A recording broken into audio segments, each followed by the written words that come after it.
พามาเลาะเบิ่งบังไฟเนาะบังไฟเล็กบ้านดงพร้าวเนาะ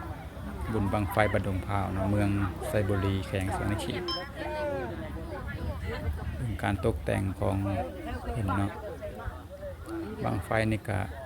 เฮ็ดด้วยเหล็กเนาะพี่น้องสีสันลวดลาย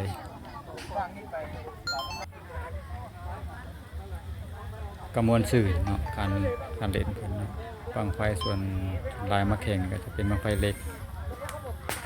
เราเล็กเฮ็ดนะจังซี่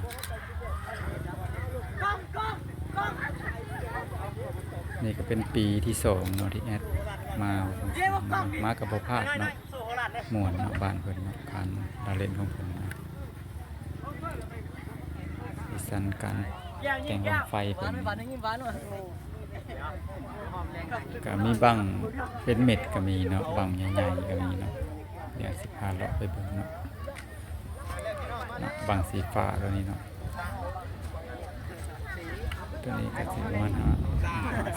50นี่เนาะตัวนี้เป็นเม็ดจะเม็ดปลายมั้งตัวนี้เนาะไหนเนาะ